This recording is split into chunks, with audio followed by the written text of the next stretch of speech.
I can't stop thinking of yesterday because I was at the tattoo shop and one of the tattoo artists, they're into like crystals and stuff and like the universe. And I know my mom's into karma and stuff, so maybe that's where I'm getting this from. But I really want to be conscious of like what I say and what I put into the universe. And one thing that's always bothered me is how I treated Charlotte, you know, and how I said that I would be so dismissive as a father if she turned out to be my daughter, you know, like even though me and Miranda always wanted a daughter type thing. So I just want to put it into the universe right now that I'm taking that back. You know, like if there was some random kid showed up at my door and said, "You're my dad," like I'd take care of that kid. I would. You know, if Charlotte turned out to be my kid or something, I would take care of her. 100%. I just want the universe to hear that. Why do you have to do that? Do what? Speak positive things into the universe? Try to correct my bad mojo? Because even the littlest thing that you say. Joey, we had just finished watching a movie together. We had made lunch together. We were cracking jokes and laughing like we had not a care in the world. And then out of left field, out of the blue, comes this comment that is so emotionally packed that I have to sit here and now process what that means for like my entire existence. It has nothing to do with you and me. It's just me making sure that like I don't want to put the wrong energy into the world. You know, because that energy comes back to you. No, but a comment like that just means that you want to co-parent again with Miranda. You always, every single time, no matter what I say, this was about Charlotte. I could talk about mustard on a hot dog, and you would somehow always tie it back to Miranda. This wasn't about co-parenting with her. It was just like, I don't want the universe, the world, the energy, the karma, anything to feel like I'm ungrateful for a kid if I have one out there, or that I would be a bad dad. I don't want to carry myself around the world with that type of energy because it's messed up. But you always, like I said, we could be having a conversation about Stanley cups, Stanley mugs, travel mugs, and you would still bring it back to her.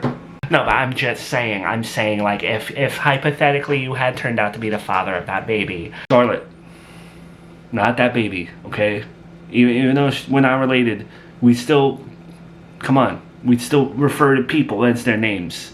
Not that baby. I got yelled at a million times when I used to refer to her as a baby. So let's refer to her as her name, okay? Hypothetically, you turned out to be the father of Charlotte. You know, it would attach you to Miranda again, and the way that you speak about Charlotte, it just alludes to the fact that you would have this hunky-dory co-parenting situation again like you had with Junior. And I was just so happy when you said that you wanted nothing to do with Charlotte. Aren't we trying to change? You and me both. For you to say something like that is very toxic. For you to say like, oh, I'm so happy that this person's not your kid, or that you're not, like, that's a horrible thing to say.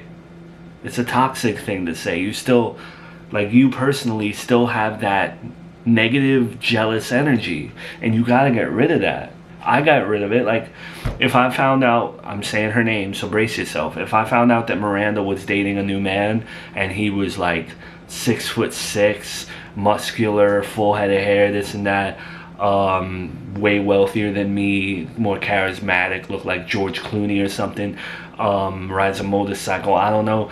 If I found out that's who she's with, I'm not jealous or bitter, and I work on myself towards feeling that.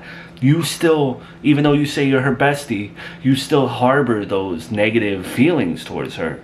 Okay, it's not toxic for me to not want the person that I love to have a child with someone else. That's not toxic. Don't frame it like that. Am I a criminal for not wanting to have a baby with someone else? Right now, you don't. And it's nice. If you sat here and told me that you didn't want me to have 6 kids with another man, I wouldn't be offended by that. I think I'm just more concerned with the fact that I said something nice about Charlotte.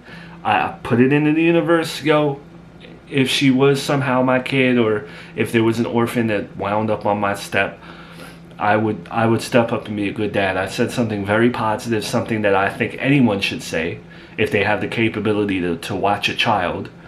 I think that's with how many orphans there are out there and kids in need. If you said that, that's a nice thing to say.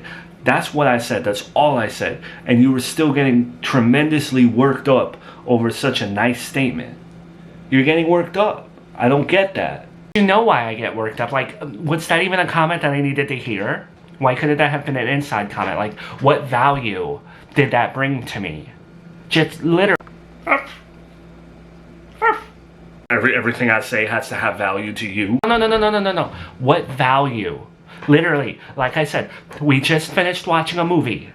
We just made lunch. We were laughing about nothing.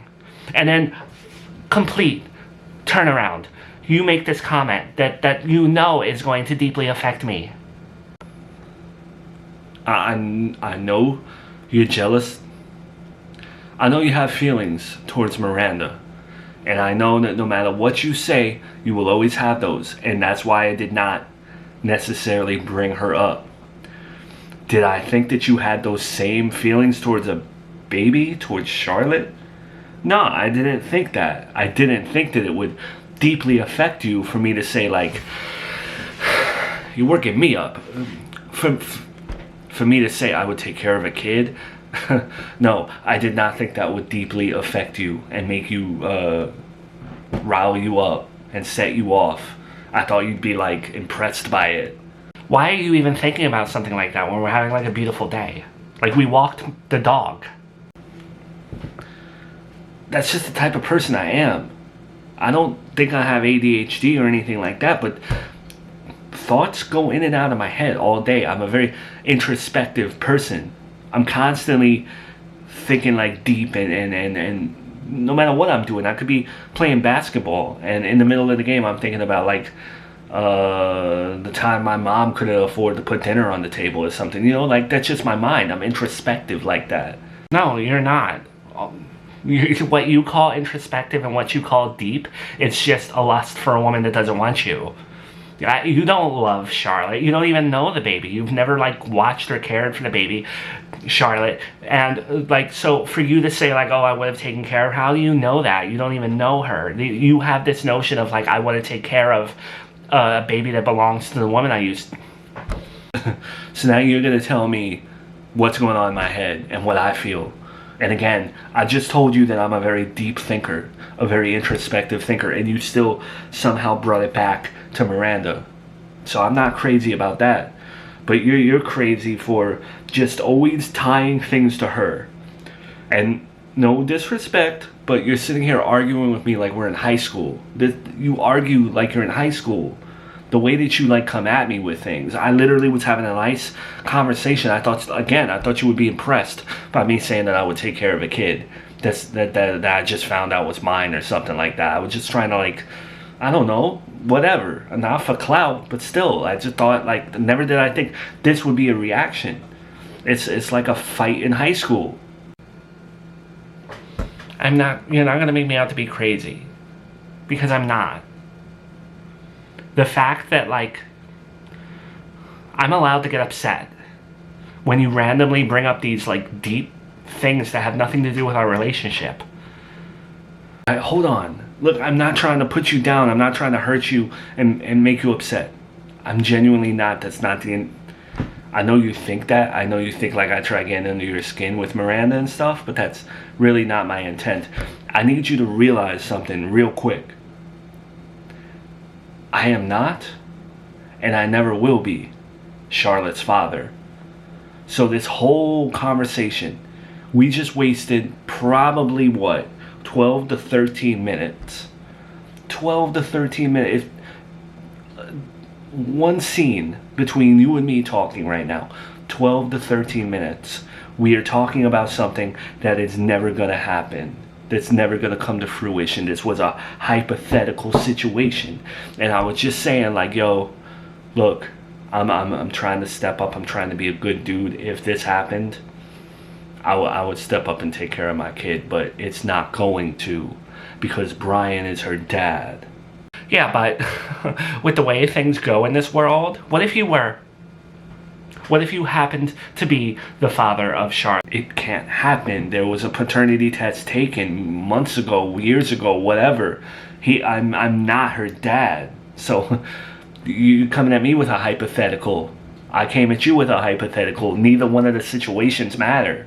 No, but what if you were? I would have to go, like, I'm your girlfriend now. I would have to be, again, the accessory to the main relationship. It's always Joey and Miranda, the main relationship. I'm a whole human being. And anytime that you were with her, anytime that you had to co-parent with her and deal with Junior and whatever, I was always the accessory. I was always the supporting character. I want to be the main character for once. So don't bring up some baby that's not yours. Stop longing for something that you don't have. And you long for that, but you don't want to have that with me. So that's what's offensive as well. I just said that I would take care of a kid no matter what the circumstances are. That's what I was getting at. I was just saying that if the world was crazy and who knows, some kid with a suitcase showed up at my doorstep and said, "Hey, Dad," I wouldn't be a prick. That's all. Because months ago, I said I would be. I said that I wanted nothing to do with her. I wouldn't even look at Charlotte. And I feel bad about that to this day. Because I took it out on a child that didn't deserve it.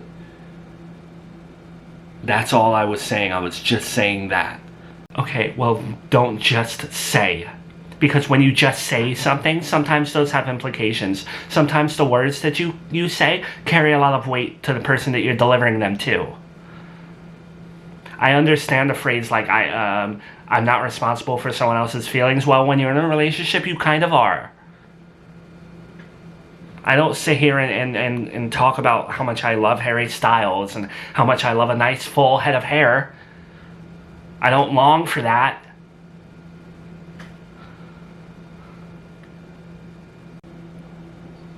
So what?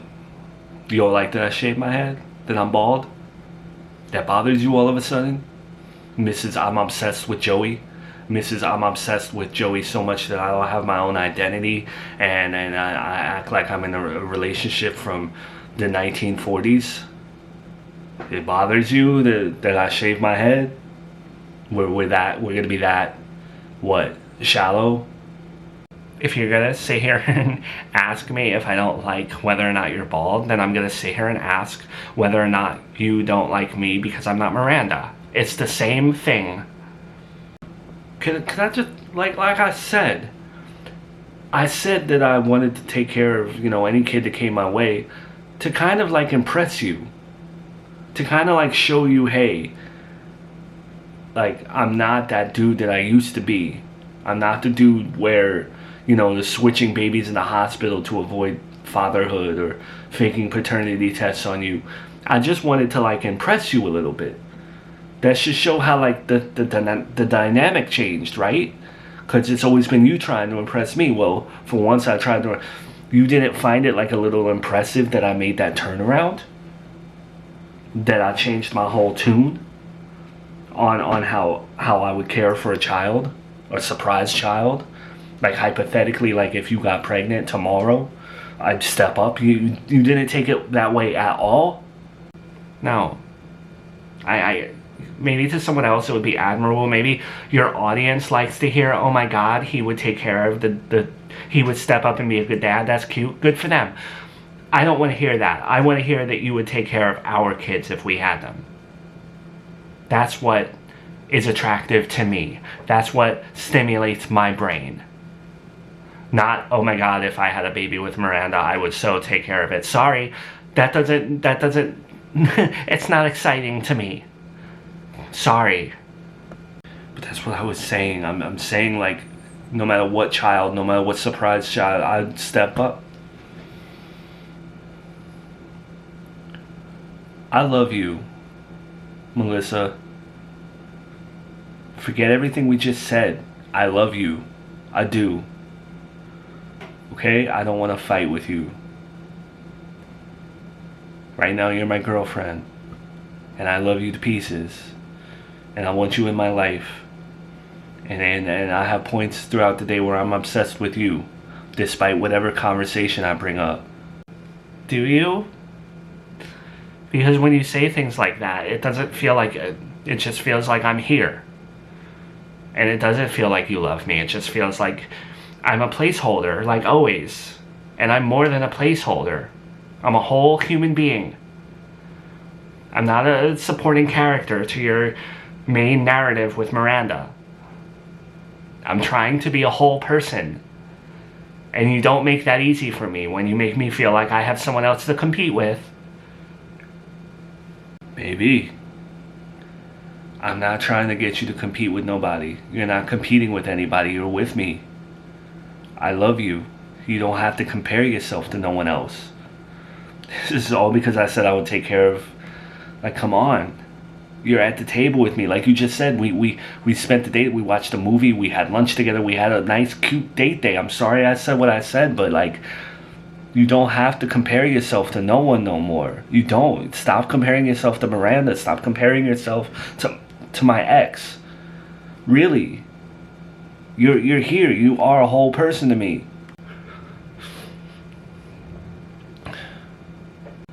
I didn't mean to make you cry. Are you crying? I don't want you crying. I don't. I'm sorry for what I said. I should have thought through what I was saying to you. I'm really sorry, Melissa. I don't want to see you cry, okay? Well, I won't cry if you don't bring things up like that. Alright, okay. I now understand that my words carry weight, and I will watch what I say a little bit better, and I'll be a little bit more sensitive towards what you're feeling and what you perceive and stuff. I'm sorry, alright? And I love you. So that's the story with that. Brian gave me the piece of evidence with Junior's blood on it, and I have sent it in for testing to see whose DNA exactly is on there. Okay. That's a lot. I watch a lot of crime shows. So this is the question that I have for you. Obviously, is like, how did you get... You sent in for DNA, right? How do you have Jonathan's DNA, Brian's, and, you know, like, how do you have their DNA to match? Well, you'd be proud of me, because I spoke to your grandmother for once and I asked her for a favor. She obviously did not tell me anything about Miranda, but she did help me. She was able to provide me samples for Jonathan, Salvatore, and Brian. I was able to send all of those into the lab as well, so if we get some matches, we get some matches. Okay. How did Agatha get their DNA if she doesn't run the medical stuff anymore? Agatha may have stepped down from Stoom, but apparently she still has her ways of getting what she needs. And with a collection of all the medical files in town and this and that, I guess Jonathan has his DNA somewhere. I don't need to ask what that's about. Salvatore, obviously, his hands have been dirty for years. But the logistics of it doesn't matter, okay? What matters is I sent in the sample. I have all their DNA to see if it matches. And we will find out who the killer or killers were. Okay, got it. I mean, this isn't the most professional way to go about things. I would have given it to the police, but you do it your way. What happens if you get a match with any of them? Then what? Well, that's the thing. That's what I'm here to tell you today. If Jonathan's DNA is on there... Well, hold on. Let me start with Sal. If Sal's DNA is on Junior's evidence, then I'm letting you know now as your mother, I will be going to jail for murder. In terms of Sal. That it's happening. No one is going to do that to my grandson. Right under my nose. and get away with it. But also, whether or not Jonathan handled the evidence and whatever, if his DNA is on there, I am making sure he is dead as well. I hope you're being facetious and speaking in hyperbole. But hypothetically, you're not. What if Brian's DNA is on that evidence? Whether or not Brian contaminated it by bringing it to me, or whatever the case may be, this is my grandson we're talking about.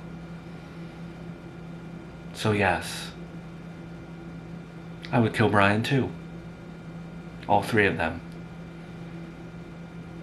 It's better to get rid of everyone and make a mistake rather than let one live by mistake.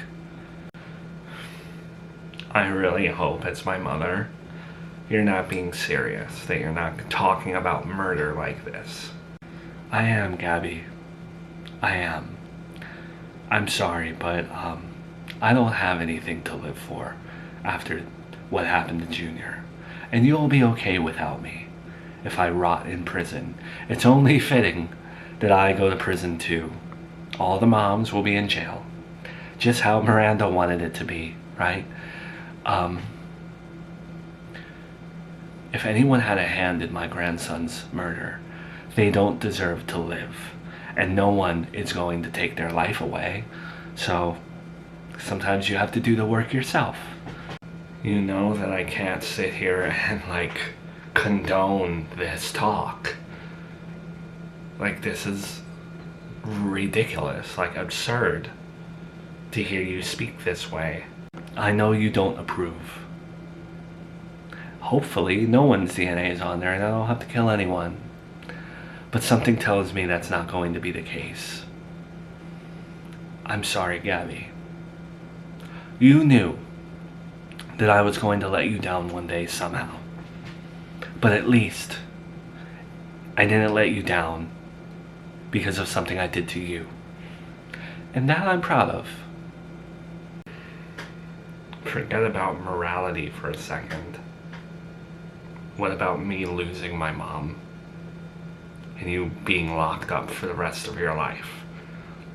We just reunited, since Thanksgiving. It's not even been a year since we've been talking and being in person, and now you're gonna put yourself in jail because of some DNA on a rag? You can come visit me in prison. It won't be much different than you visiting me here, because I'm already in a prison.